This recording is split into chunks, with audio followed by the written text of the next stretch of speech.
దేవునికి స్తోత్రం కలుగును గాక. ప్రియమైన సోదరి సోదరులారా, ఈరోజు 25వ రోజు శిల్వ ధ్యానంకు మీకు అందరికీ వందనాలండి. ఈరోజు ఈ యొక్క 25వ రోజు శిల్వ ధ్యానంలో వెళ్ళక ముందు ఒక చిన్న ప్రార్థన చేసుకుందాం. మమ్మల్ని అతి మిక్కిలిగా పెంచిన దేవానికి వేలాది స్తోత్రం. మీ యొక్క కృప, మీ యొక్క ప్రేమ ద్వారా ప్రభా 24 రోజుల శిల్వ ధ్యానంలో మమ్మల్ని నడిపించి బలపరిచిన విధానం కొరకు నీకు వేలాది స్తోత్రం ప్రభా. ఈరోజు 25వ రోజు శిల్వ ధ్యానం మేము ధ్యానిస్తుండగా సకల మహిమ మీకే చెందేలాగున యేసయ్య పరిశుద్ధ నామం అడిగిస్తున్నాను తండ్రి, ఆమె. దేవునికి స్తోత్రం కలుగును గాక. ప్రియమైన సోదరి సోదరుడా, ఈరోజు 25వ రోజు శిల్వ ధ్యానము నిజంగా ప్రతిరోజు ప్రతినిత్యము ప్రతి క్షణము దేవుడు ఏదో ఒక రీతిగా మనల్ని ఆత్మీయ రీతిగా బలపరిచిన విధానం కొరకై దేవుణ్ణి స్తుతిస్తూ ఈరోజు ఒక చక్కటి ఒక అంశము, ఈరోజు అంశం ఏముంటున్నదండి? సమర్పితమైన భక్తి. నిజంగా మనము భక్తితో ఉంటున్నామా? ఇక్కడ ఒక ప్రశ్న ఏముంటున్నదంటే సమర్పితమైన భక్తి, డివోటెడ్ డివోషన్ అంటారు. అంటే hour devotion must be devoted to God. మన ఒక జీవితాలను మనము దేవునికి సమర్పించుట, మన క్రియలను, మన ప్రతిరోజు చేసే ఒక కార్యాలను దేవునికి సమర్పించుట, మన ఒక విరిగి నలిగిన హృదయాలను దేవునికి సమర్పించుట. నిజంగా ఒక చిన్న అలజడి, ఒక చిన్న మన ఇంట్లో ఏమైనా ప్రాబ్లం వచ్చినట్లయితే వ్యక్తిగతంగా మనం ఏం చేస్తామంటే దేవునికి చెప్తాం, దేవా పలాని యొక్క ప్రాబ్లము, పలాని యొక్క సమస్యను తీసివి, నేను ఇంకా ముందు ఇలాంటి నా ఒక జీవితాన్ని మీకు సమర్పిస్తాను, మీకు నేను అంకితమవుతాను అంటాము. అది అయిన కార్యమైన ఒక రోజు, ఒక వారము, ఒక నెల వరకు అంత చక్కగా, ఎంత భక్తిపూర్వకంగా మనము సమర్పించుకుంటాం.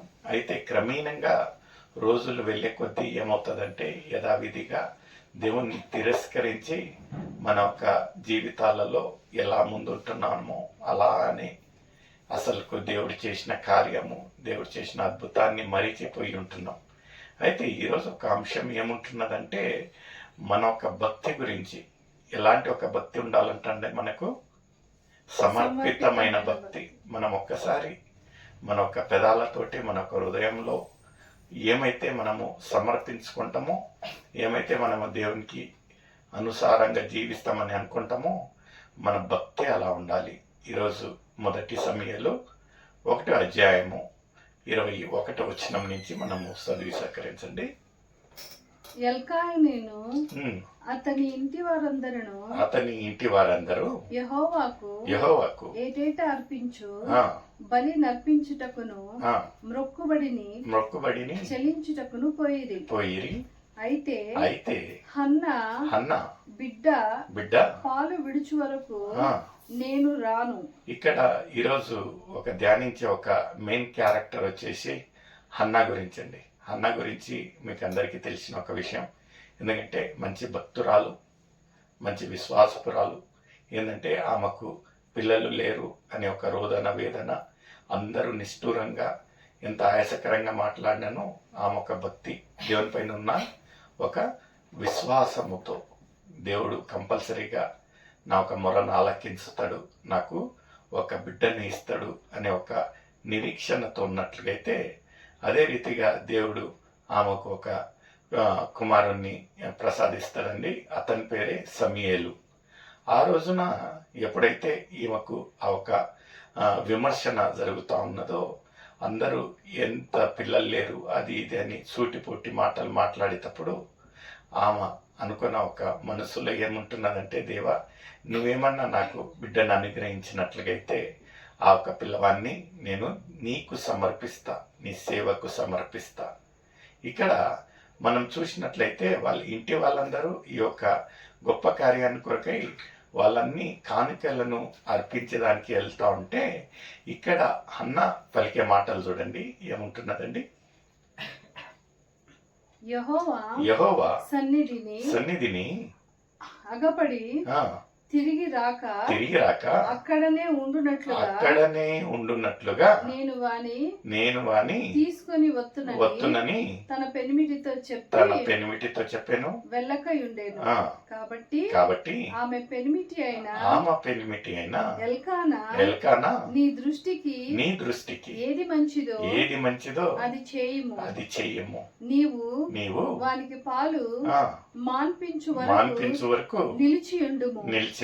యెహోవా తన వాక్యమును స్థిరపరచునుగాక అని ఆమెతో అనేను. చూడండి ప్రియమైన సోదరుడా, ఇక్కడ ఈ యొక్క దంపతుల అన్యోన్యతను మనం చూసినట్లయితే ఈ యొక్క హన్న భర్తకి ఏమంటా ఉంటున్నానంటే, నేను ఇప్పుడు మనము మీతో వెళ్ళి అక్కడ అర్పించి మళ్ళీ తిరగరాక ఎలాంటి ఒక నిర్ణయం తీసుకొని ఉంటున్నానంటే, ఒకేసారి ఎక్కడికైతే నేను ఆలయానికి వస్తానో అక్కడ ఇతను అంటే సమూయేలును దేవునికి సమర్పించి ప్రతిష్ఠించి అక్కడనే వదిలేసి నేను తిరిగా వస్తాను అన్నట్టుగైతే చూడండి ఎంత గొప్ప అన్యోన్యత ఈ యొక్క భార్యాభర్తలకు. ఇక్కడ ఇంకా అతను భర్త ఏమంటాడంటే, సరే నువ్వు ఏం చేస్తావంటే అతను పాలు మానేంత వరకు అతన్ని పోషించి చూసుకొని ఒకసారి పాలు మానిన తర్వాత అంటే దాదాపుగా 3 సంవత్సరాల తర్వాత నువ్వు తీసుకొని అక్కడికి అర్పించిరా. చూడండి ప్రియమైన సోదరుడా, ఈ యొక్క దంపతులలో ఒక విశేష గుణం ఏముంటున్నదంటే ఇద్దరు ఒక ఏక అభిప్రాయంతో, ఎందుకంటే ఇద్దరు ఆ ఒక మనసు నొచ్చుకున్న వాళ్ళే, ఇద్దరు కలిసి మొరపెట్టిన వాళ్ళే.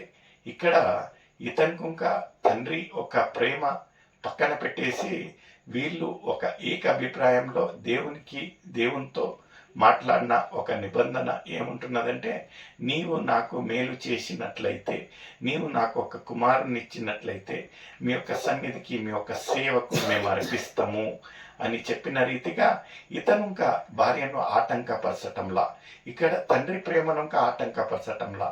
అయితే మనము ఈ యొక్క ఆది కాండంలో చూసినట్లయితే అబ్రహాంకు ఇంకా ఇలాంటి ఒక సమస్య వచ్చి ఉంటున్నది. అక్కడ ఏముంటున్నదంటే దేవుడు అబ్రహాంను ఆయన ఏకైక కుమారున ఇసాకును అక్కడికి వచ్చి బలి ఇవ్వమన్నట్లయితే అబ్రహాము ఆయన ఒక భార్య సారాకు చెప్పలేదండి. చెప్పకుండా, ఎందుకంటే తల్లి ప్రేమ ఏమన్నా అడ్డు వస్తుందేమో, ఈ యొక్క దేవుని ఒక చిత్త ప్రకారంగా ఆయన కోరిన రీతిగా నేను ఇయ్యలేకపోతానేమో అన్నట్టుగా ఇతను చెప్పకుండా వెళ్తా ఉంటే, ఇక్కడ అన్న చూడండి ఎంత చక్కగా భర్తకు చెప్పినట్లయితే భర్త ఇంకా అంతే గొప్పగా అంగీకరించి అతను చెప్తా ఉంటున్నాడు, అవును సరేలే, నువ్వు అతను ఆ పిల్లవాడు పాలు మానేంత వరకు నువ్వు చూసుకొని పోషించి ఆ తర్వాత దేవునికి ఒక సమర్పించు. వాళ్ళు చూడండి ఆ ఒక కొడుకు ప్రేమలో, ఆ ఒక సంతాన ప్రేమలో వాళ్ళు సంతోషిస్తూ అలానే ఫ్లోగా కాకుండా ఎవరైతే ఆ ఒక సంతానంను అనుగ్రహించుంటున్నారో ఆ ఒక కృతజ్ఞతతో ఆ ఒక భక్తితో ఏం చేస్తూ ఉంటున్నారంటే, దేవునికి ఇచ్చిన మాట ప్రకారంగా 3 ఏళ్ల పిల్లని తీసుకొని ఆ ఒక దేవుని సన్నిధిలో ఆయనను అక్కడ పెరిగేదానికి ఇచ్చినట్టు. నిజంగా మన ఒక జీవితాలలో ఈ యొక్క 40 రోజులు ప్రతిరోజు ఏదో ఒక మాట తోటి దేవుడు మనతో మాట్లాడుతుండగా మనం ఆ ఉన్న 4 గోడలలో ఎన్నో నిర్ణయాలు తీసుకుంటాం.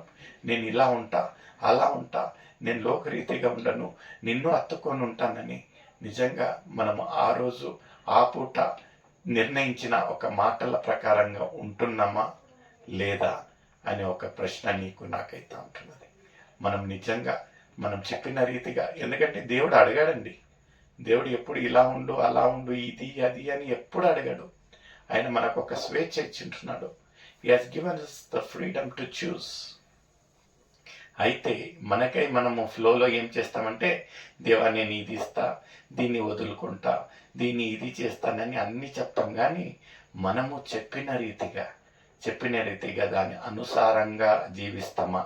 ఇక్కడ అన్న అంత గొప్ప భక్తురాలు ఏం చేస్తూ ఉంటున్నాడంటే 3 సంవత్సరాలకే ఆ ఒక పసిపిల్లడు ఆ ఒక పాలు త్రాగేది మానుకున్న వెంటనే ఏం చేస్తారంట, ఆ ఒక బాలుని తీసుకొని ఆలయానికి సమర్పించేటట్టు చూస్తూ ఉంటున్నాం.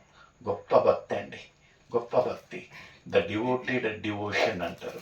నిజంగా ఎలా ఉంటున్నది మన ఒక భక్తి? ఈరోజు ఒక ప్రశ్న నీకు నాకు ఉంటున్నది. అలాంటి భక్తితో మనం లేనట్టుగా అయినట్టే ఇదే అనుకూలమైన సమయం, ఇదే రక్షణ దినంగా ఉంటున్నది. దేవుణ్ణి కోరుతాం, దేవుని దగ్గరకు వచ్చి మన హృదయాలను దేవునికి సమర్పిస్తాం. May God bless you. Thank you.